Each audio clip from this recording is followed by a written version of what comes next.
Selamat datang kembali di pembahasan mendalam kita. Hari ini kita mau gali lebih dalam nih soal kesehatan otak. Bagaimana cara kerjanya, dan yang paling penting gimana biar optimal gitu. Sumber kita kali ini adalah kutipan dari buku Making a Good Brain Great. Kita akan coba saring ya, tips-tips praktis dan fakta menarik yang relevan buat Anda semua langsung dari materi ini. Seringnya kita mikirin kesehatan jantung, paru-paru, tapi otak kadang terlewat ya. Padahal ini pusat komando kita loh. Organ sekompleks alam semesta katanya. Mari kita lihat kenapa merawatnya itu krusial banget. Oke, kita mulai dari dasarnya dulu ya. Otak kita ini, luar biasa kompleks. Beratnya cuma sekitar 1,5 kilogram. Itu kan cuma sekitar 2% dari berat badan total ya. Betul, kecil memang ukurannya secara proporsi. Tapi jangan salah, 80% isinya itu air. Dan yang lebih hebat lagi, organ sekecil ini pakai 20% oksigen dan kalori yang kita konsumsi. Iya, aktif sekali metabolismenya. Bisa dibilang kayak pemanas kecil yang sibuk terus dibanding bagian tubuh lain. Nah, komunikasinya gimana tuh di dalam? Sumber menyebutkan soal neuron dan sinyal listrik. Ya, jadi ada sel saraf, namanya neuron. Mereka ini menghasilkan sinyal listrik. Potensial aksi gitu istilahnya. Cepat sekali kecepatannya bisa sampai 60 mil per jam. Wow, cepat sekali. Itu berkat adanya lapisan pelindung, kayak isolator kabel gitu. Namanya mielin. Makanya sinyalnya bisa melesat. Berarti kalau mielinnya rusak? Nah, itu dia.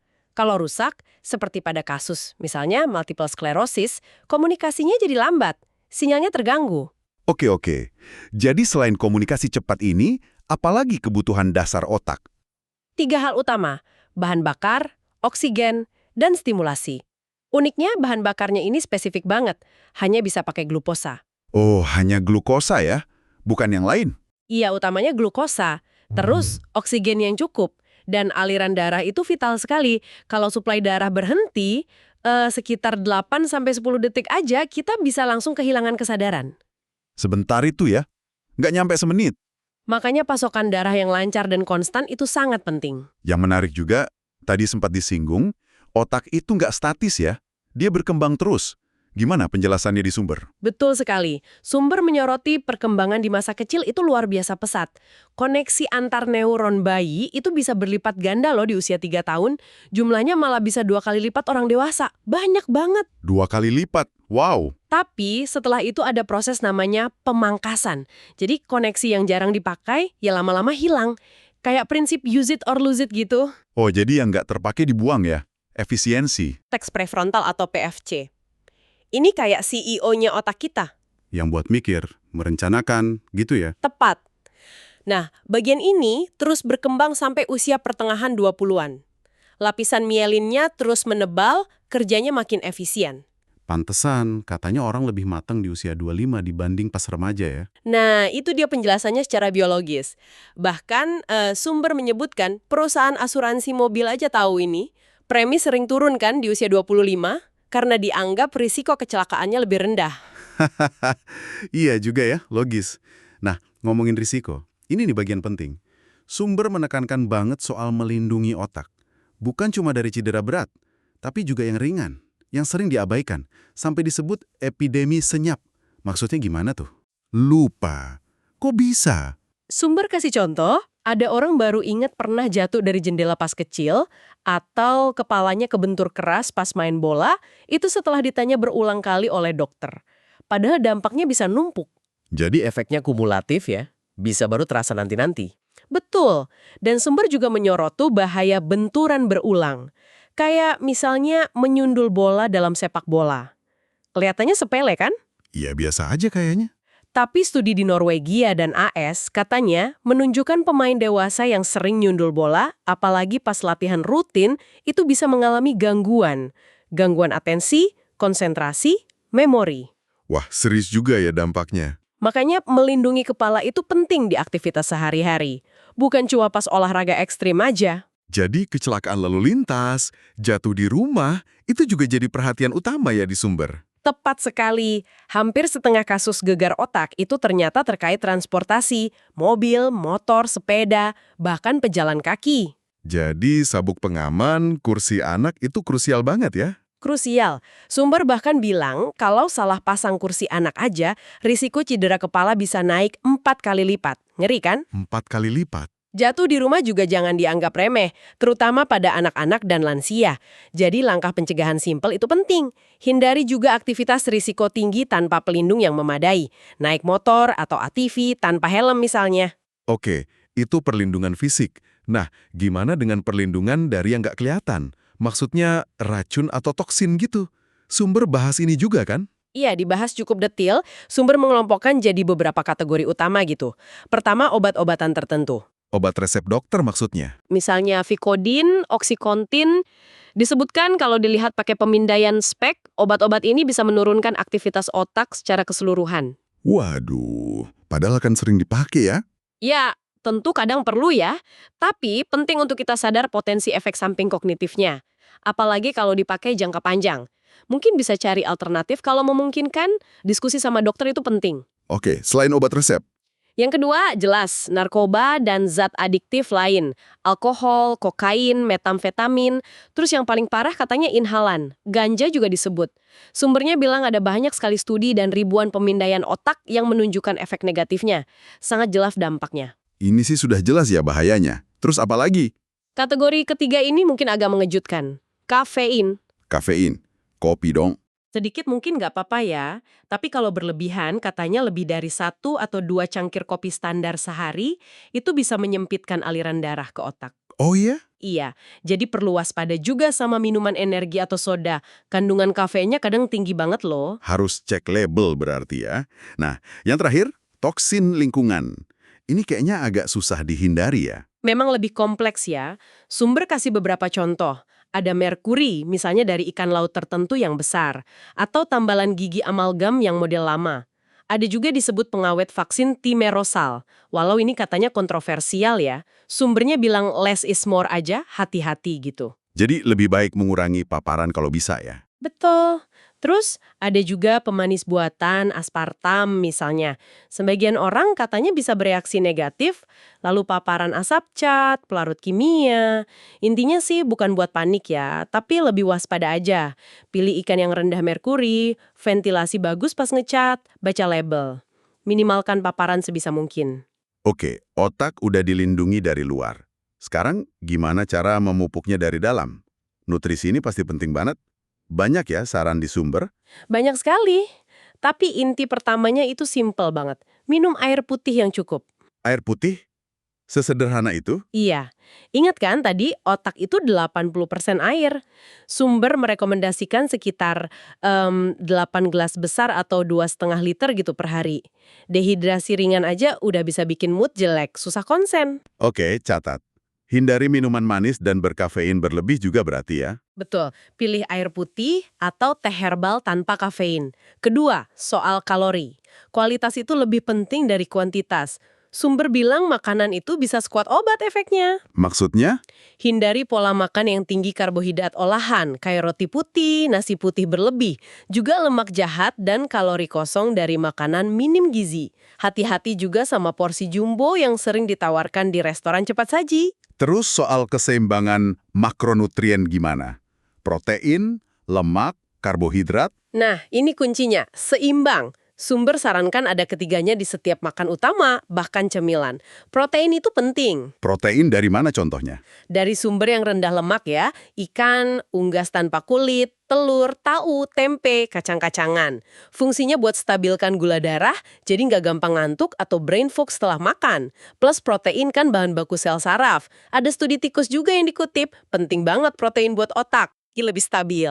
Nah, soal lemak nih, sering kan dianggap musuh. Tapi sumber ini justru menekankan lemak baik ya. Tepat sekali. Justru penting banget. Terutama asam lemak omega 3. Spesifiknya lagi, DHA dan EPA. DHA dan EPA, dapatnya dari mana itu? Sumber terbaiknya itu ikan air dingin yang berlemak. Salmon, sarden, tuna. Atau bisa dari minyak ikan, biji rami, flaxseed, kenari. DHA ini komponen utama struktur otak loh. Materi abu-abu, sinapsis, atau sambungan antar neuron itu butuh DHA. Fungsinya apa aja omega 3 ini? Banyak. Dikaitkan sama mood yang lebih stabil, memori yang lebih terjaga, ada studi lansia di Denmark katanya. Terus bagus juga buat kesehatan jantung. Nah, ingat aja prinsipnya, apa yang baik buat jantung, biasanya baik juga buat otak. Oke, jadi lemak baik penting, yang harus dibatasi lemak jenuh ya. Daging merah berlemak, mentega. Iya, dibatasi. Dan hindari sama sekali lemak trans atau Frankenfats istilahnya di sumber. Itu biasanya ada di makanan olahan, gorengan yang pakai minyak berulang kali. Sumber juga banyak bahas soal antioksidan. Kenapa ini penting buat otak? Antioksidan itu kayak tentaranya otak gitu. Melindungi dari serangan radikal bebas. Radikal bebas ini produk sampingan normal dari metabolisme kita, tapi kalau kebanyakan bisa merusak sel, termasuk sel otak. Cara dapatnya gimana? Paling gampang, makan pelangi. Maksudnya makan buah dan sayur yang berwarna-warni. Oh, makin warna-warni makin bagus ya. Betul. Sumber secara khusus memuji blueberry, sampai disebut brain berries. Tapi juga bagus blackberry, strawberry, bayam, brokoli, alpukat, jeruk, anggur merah. Pokoknya variasikan warnanya di piring Anda. Wah, banyak banget ya infonya. Biar praktis gimana nih terapinnya? Ada tips dari sumber? Ada ide bagus nih dari sumber. Coba buat daftar pribadi Anda. Isinya misalnya top 24 makanan otak favorit. Isinya makanan sehat dari berbagai kelompok tadi, protein tanpa lemak, lemak baik, buah, sayur, biji-bijian utuh. Terus usahakan konsumsi itu secara rutin tiap minggu. Oh, jadi lebih terencana ya? Iya, rencanakan juga camilan sehat. Jangan sampai pas lapar malah ambil yang nggak sehat. Misalnya buah kering tanpa pengawet plus keju rendah lemak. Atau segenggam kacang, itu udah seimbang. Kalau makan di luar, agak susah kan? Bisa kok, pilih yang lebih seger aja. Salad dengan dressing ringan, ayam panggang, ikan bakar. Hindari yang digoreng atau banyak saus krim. Intinya, pilih yang minim proses. Oke, otak sudah dilindungi, sudah dikasih makan yang benar. Sekarang bagian melatihnya. Tadi dibilang kayak otot ya? Persis, prinsip use it or lose it lagi-lagi berlaku. Otak itu perlu ditantang biar nggak menyusut atau kinerjanya menurun. Ada studi klasik dari Marion Diamond pada tikus. Tikus yang hidup di lingkungan yang kaya stimulasi, banyak mainan, banyak tantangan, otaknya benar-benar berkembang lebih baik dibanding yang di kandang kosong. Jadi, kalau kita ngerjain hal yang sama terus-menerus, walaupun rumit, lama-lama nggak ngelatih otak lagi dong. Betul, otak jadi efisien, udah otomatis, nggak ada tantangan baru. Latihan terbaik itu adalah belajar hal baru, sesuatu yang belum pernah Anda lakukan sebelumnya. Hal baru itu contohnya apa aja? Wah, banyak sekali. Bisa belajar bahasa baru, main alat musik, coba deh main game strategi, catur misalnya. Atau baca buku di luar genre yang biasa Anda baca. Kalau jalan-jalan ke tempat baru, Itu bagus, apalagi kalau coba navigasi pakai peta bukan cuma ngikutin GPS. Katanya itu melatih bagian otak namanya lobus parietal. Atau sekadar membandingkan dua hal yang mirip, itu melatih berpikir abstrak. sumber juga nyebut latihan koordinasi fisik mental ya, kayak brain gym. Iya, ada contohnya gerakan menyilangkan tangan ke lutut berlawanan secara bergantian. Itu katanya bisa bantu koordinasi otak kiri dan kanan. Intinya adalah kebaruan dan tantangan. Proses belajar hal baru ini menguatkan koneksi saraf. Ada istilahnya long-term potentiation atau LTP. Ini cara otak mengukir memori dan pembelajaran baru secara fisik. Latihan otak penting. Nah, kalau latihan fisik, olahraga gitu, gimana hubungannya sama otak menurut sumber? Penting juga. Tubuh, ya termasuk ke otak. Aliran darah yang lancar bawa oksigen dan nutrisi. Olahraga juga bantu jaga pembuluh darah tetap sehat dan elastis. Salah satunya lewat zat namanya nitric oxide. Jadi mencegah penyumbatan gitu ya? Ia membantu mencegah kerusakan kecil akibat sumbatan pembuluh darah mikro atau stroke mikro yang dampaknya bisa numpuk seiring usia. Ada studi dari Honolulu yang dikutip, itu menunjukkan kaitan kuat antara tekanan darah tinggi di usia parubaya dengan risiko demensia yang lebih tinggi di usia tua. Wah, jauh ya efeknya. Ada manfaat lain dari olahraga buat otak? Ada, olahraga juga meningkatkan antioksidan alami tubuh kita, namanya glutathione. Ini bantu melindungi sel otak dari racun dan kerusakan. Jenis olahraganya harus yang spesifik nggak? Harus lari maraton gitu? Nggak harus sama sekali. Yang paling penting adalah pilih aktivitas yang Anda nikmati. Biar apa? Biar konsisten. Kuncinya di konsisten ya? Betul. Jadikan kebiasaan rutin kayak sikat gigi aja. Kalau perlu, jadwalkan waktunya di awal-awal sampai jadi otomatis. Sumber secara spesifik nyebut tenis meja. Tenis meja, kenapa tuh? Katanya itu latihan otak yang hebat. Karena gabungin aerobik, koordinasi mata tangan, refleks cepat, plus strategi mikir lawan main. Komplit katanya. Oke. Habis olahraga biasanya kan capek, butuh istirahat. Tidur nih, gimana perannya buat otak? Sering disekelekan nih. Wah, justru krusial banget. Tidur itu bukan cuma istirahat pasif. Waktu tidur, otak kita kerja keras loh. Konsolidasi memori, bersih-bersih sisa metabolisme. Sumber menegaskan kalau kita rutin tidur kurang dari 6,5 jam semalam, fungsi kognitif bisa menurun. Konsentrasi, memori, pengambilan keputusan kena semua. Kurang tidur juga bikin gampang lapar kan ya? Nah, itu dia, mengacaukan hormon pengatur nafsu makan. Namanya leptin dan grelin. Makanya, kurang tidur sering dikaitkan sama kenaikan berat badan, risiko diabetes, obesitas. Rata-rata orang dewasa butuhnya sekitar 7-8 jam tidur berkualitas. Ada tips biar tidur lebih nyenyak nggak dari sumber? Susah tidur nih kadang-kadang. Ada beberapa tips praktis. Coba ciptakan rutinitas sebelum tidur yang menenangkan. Misalnya, 1 jam sebelum tidur, hindari layar gadget atau TV. Cahayanya itu bisa ganggu produksi hormon tidur. Apalagi kalau nonton berita atau film tegang ya. Jadi mending ngapain? Baca buku yang ringan. Atau malah yang agak membosankan sedikit biar ngantuk. Mandi air hangat juga bisa bantu rileks. Dengerin musik yang lembut. Pastikan juga kamar tidur gelap, sejuk, dan tenang. Kalau udah di kasur tapi nggak bisa tidur juga, jangan dipaksa. Bangun dulu sebentar, lakukan aktivitas santai di ruangan lain, baru coba tidur lagi pas udah ngantuk. Oke, nutrisi udah, latihan udah, tidur cukup udah. Terakhir nih soal pikiran dan stres. Katanya pikiran kita bisa pengaruh ke otak secara fisik ya? Ini poin yang kuat banget di sumber. Setiap pikiran kita itu melepaskan zat kimia di otak, beneran secara fisik. Kalau pikirannya positif, rasa syukur, harapan, cinta, nah kimia yang dilepas itu cenderung mendukung otak bekerja optimal. Sebaliknya, kalau yang dominan pikiran negatif. Pikiran negatif otomatis itu ya? Yang disebut ENTS? Iya, ANTS, Automatic Negative Thoughts. Istilah dari sumbernya gitu. Pikiran-pikiran kayak, aku pasti gagal, nggak ada yang suka sama aku, yang sering muncul otomatis pas lagi cemas atau depresi. Nah, ANTS ini melepaskan kimia yang justru bisa menghambat kerja otak. Jadi penting banget buat kenali dan kelola si NTS ini ya. Gimana caranya? Ada tips? Ada teknik simple tapi katanya efektif. Tuliskan pikiran negatif itu di kertas. Ditulis aja gitu? Iya. Katanya tindakan menulis itu sendiri bisa mengurangi kekuatan emosional dari pikiran negatif tersebut. Kayak jadi lebih objektif gitu liatnya. Nah, setelah ditulis, coba tantang pikiran itu. Tanya ke diri sendiri, ini beneran 100% akurat nggak sih? Buktinya apa? Ini dasar dari terapi kognitif. Dan terapi ini terbukti loh secara ilmiah bisa mengubah aktivitas otak jadi lebih seimbang.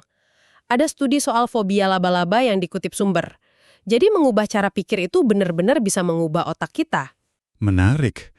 Sumber juga nyebut soal memanfaatkan efek placebo secara positif. Gimana tuh maksudnya? Ini soal kekuatan keyakinan atau harapan positif. Kalau kita yakin akan hasil yang baik atau yakin bisa sembuh, itu bisa memicu pelepasan endorfin, penghilang nyeri alami tubuh. Keyakinan positif juga bisa memfokuskan perilaku kita ke arah tujuan.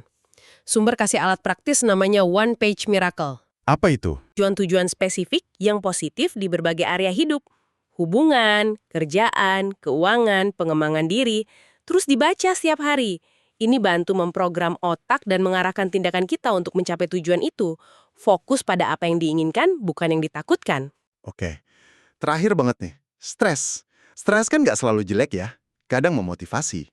Betul. Stres jangka pendek, kayak pas mau ujian atau presentasi, itu bisa memacu kita. Namanya eustress.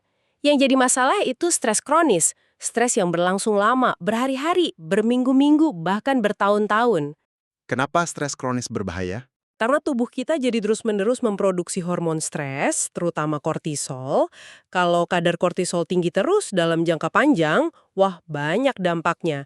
Dikaitkan sama masalah memori, karena bisa menyusutkan hipokampus, area otak penting buat memori, terus resiko penyakit jantung, gangguan imun, obesitas, respon fight or flight yang harusnya buat hadapi ancaman fisik sesaat, malah jadi aktif terus-menerus cuma gara-gara mikirin kerjaan atau khawatir soal masa depan. Itu yang bahaya. Jadi manajemen stres kronis ini kunci ya. Apa aja strategi utamanya menurut sumber? Sumber kasih rencana lumayan detail ya, tapi beberapa pilar utamanya, pertama, sadari dulu kalau stres itu masalah nyata yang perlu dikelola secara aktif, bukan cuma diterima pasrah. Oke, kesadaran dulu. Terus? Kedua, pastikan tidur cukup. Tadi udah kita bahas ya, kurang tidur memperburuk stres. Ketiga, lakukan teknik relaksasi secara teratur. Apapun yang cocok buat Anda, meditasi, pernafasan dalam, yoga, tai chi. Sumber juga nyebut biofeedback, itu belajar mengontrol respon tubuh kayak detak jantung atau suhu tangan. Relaksasi rutin ya? Ada lagi? Keempat, coba kenali dan kurangi pemicu stres yang bisa dikontrol. Mungkin terlalu banyak komitmen, atau paparan berita negatif terus-menerus. Termasuk juga zat pemicu stres kayak kafein berlebihan atau nikotin. Kelima, kalau memang dirasa perlu dan stresnya berat, sumber menyebutkan bisa pertimbangkan dukungan nutrisi atau suplemen tertentu, kayak vitamin B kompleks, St. John's wort, L-theanine, tapi ini harus di bawah pengawasan dokter atau ahli ya, jangan sembarangan. Oke. Jadi kalau kita coba tarik benang merahnya nih dari pembahasan kita soal materi Making a Good Brain Great ini. Pesan utamanya adalah kesehatan otak itu nggak bisa dilihat dari satu sisi aja ya. Multifaset banget.